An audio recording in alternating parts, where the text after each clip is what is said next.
How are you doing, sister? Yeah, I was having a hard time kind of getting present.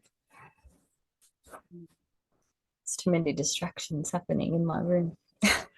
Mm, How are you doing? I'm okay.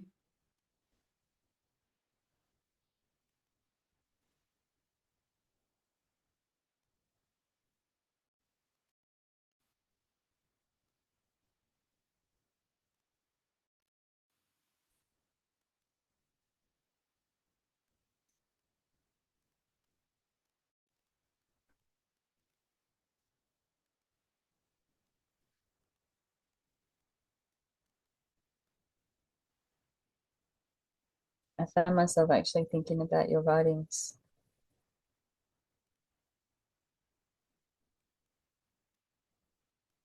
the transportive effect of your writings. Mm, mm.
I'm actually a bit hungry.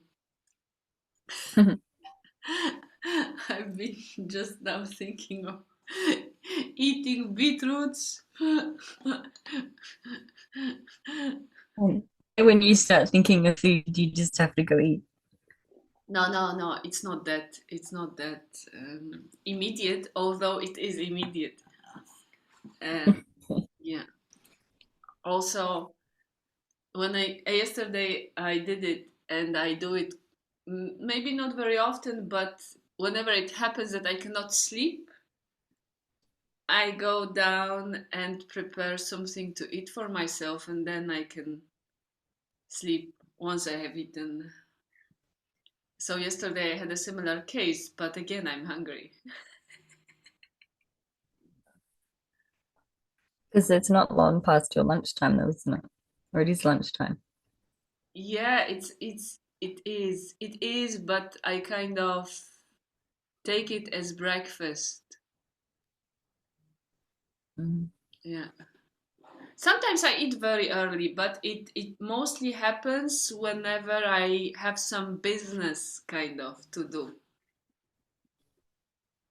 So I Yeah. through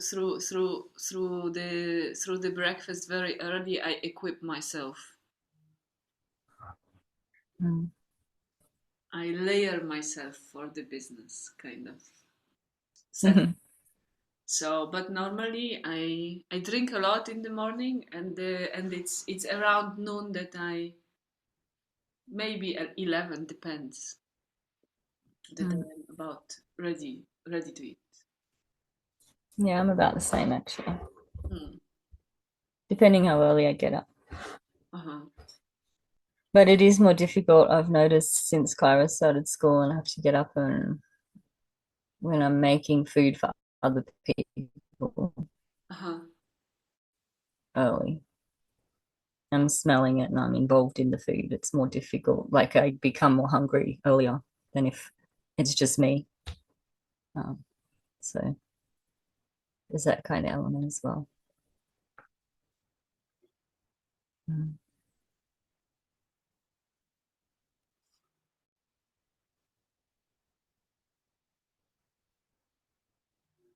Mm.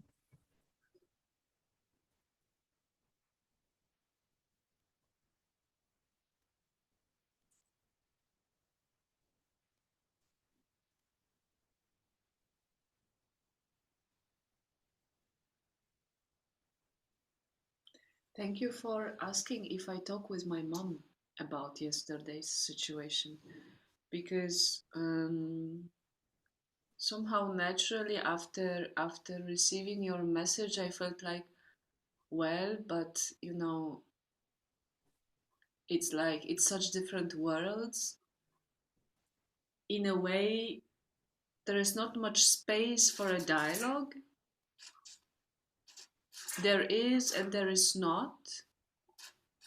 Mm. And when I met her in the morning, I actually asked how she's doing.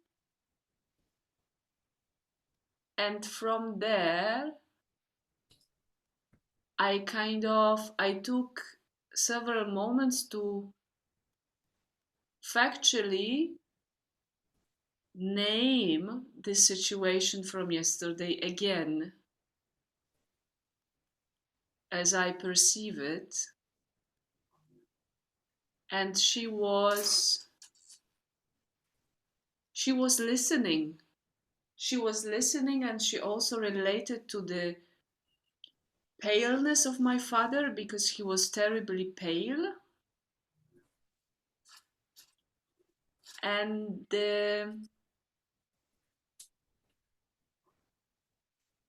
somehow like it finished it like this kind of a it finished in a bit of a funny way, because it felt like, so he's back, so we've made it. And I showed her five high, and then she did it. And I also, but I just, because I'm saying that there is not much space for a dialogue. because when I enter this mode of kind of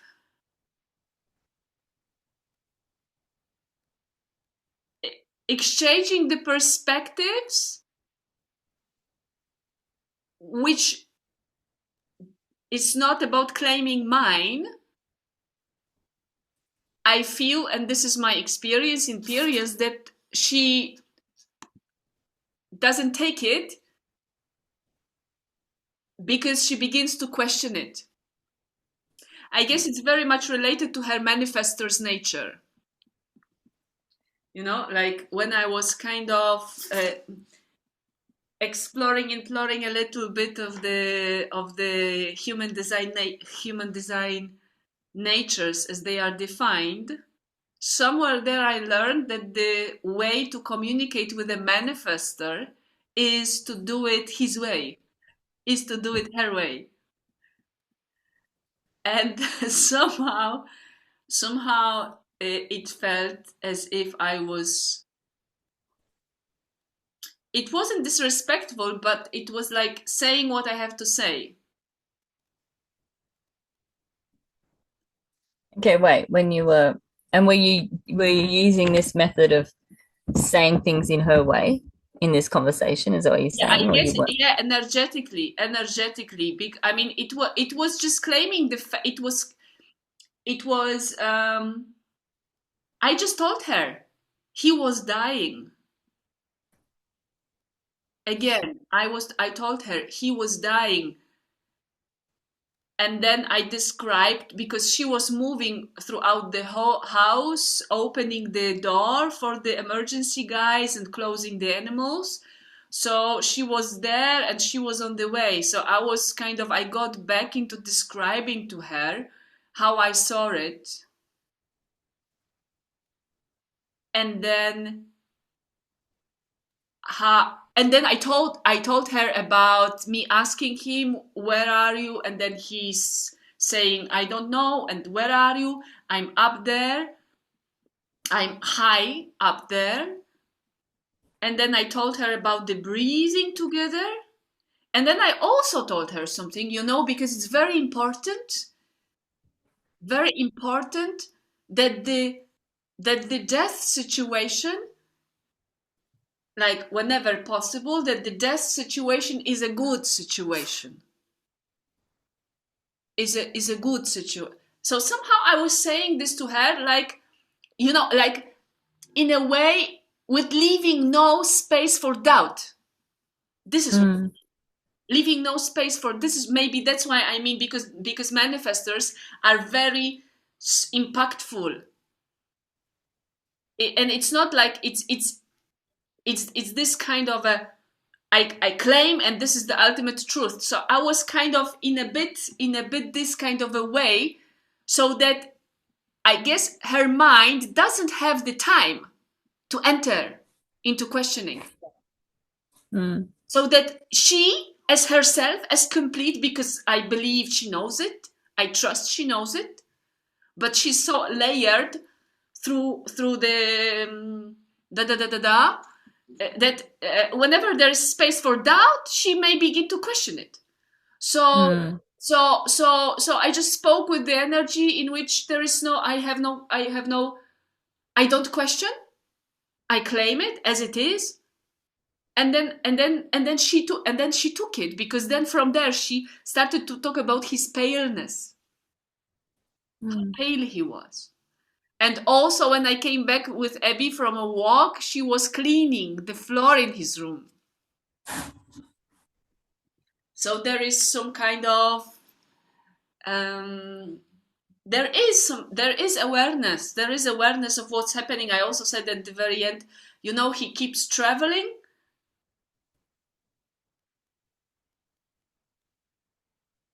Yeah, kind of. So and how do you think is this exchange, do you feel more something for her, in a sense of the between you and her, it's more sort of did you feel like this conversation, this exchange with her was more sort of in a way supporting her or allowing her to process stuff in a different way, or more for you? No, I guess it's for the context. I guess it's for both of us, but I guess it's for the situation. Mm, For the situation. mm, I mean, for me, it's not important at this moment. I mean, of course, it's important because I keep grounding myself through each piece of this into me knowing, but it's irrelevant. mm. It's for the collaboration. It's for the co-creation of the context. Yeah. Mm, Mm. yeah. So it kind of felt to me like there was some sort of preparatory awareness that can come about from the experience that everybody had, you know, Mm. in a sense. Some things kind of, I don't know, I didn't, it just felt like to me there was some kind of preparedness in a way, like, and an opportunity for that, a, a positive opportunity for that. Very true. Mm. But that would require, that's why I asked you about everybody having a discussion, or does it, because I was kind of wondering, some people kind of brush things under the carpet and we just go about things and we nobody talks about it and it's overlooked, or is there a moment of awareness that everyone can kind of pause for a moment and bring that sense of awareness into the space, into the present, Mhm. into the now, which I guess you guys having that conversation even kind of did that in a way, Yeah, brings that. exactly. I also feel it like this. There is at this house, there is a big tendency to put things under the carpet, and Mm, I guess I have done it so that it can be kept. It can be kept on the in the air. It can be seen as it is. It can be recognized. Um, mm, because yeah, because of all the associations with the process, with the happening. Um, it's it's pushed aside. It's pushed aside till the very end, and mm, in the very end, there is an outburst of panic. mm, But yeah, but I guess it's within the field now, within the field of awareness, and it's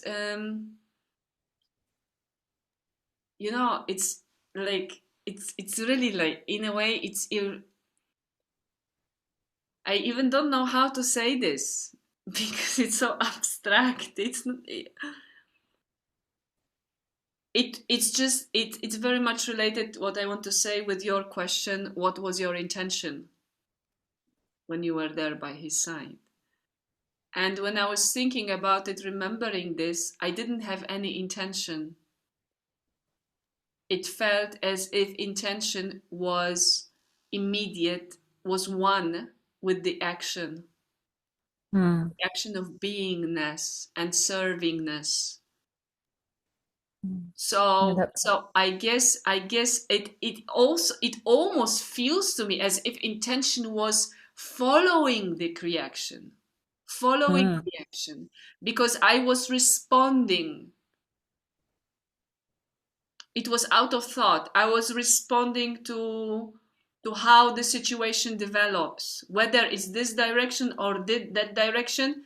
For me, it doesn't matter. The direction, I just follow the direction that the situation evolves into. I question not, I doubt not, I just serve. So as if the result is very secondary. mm. I want to say, Well, or irrelevant. yeah, being present. That sounds very present.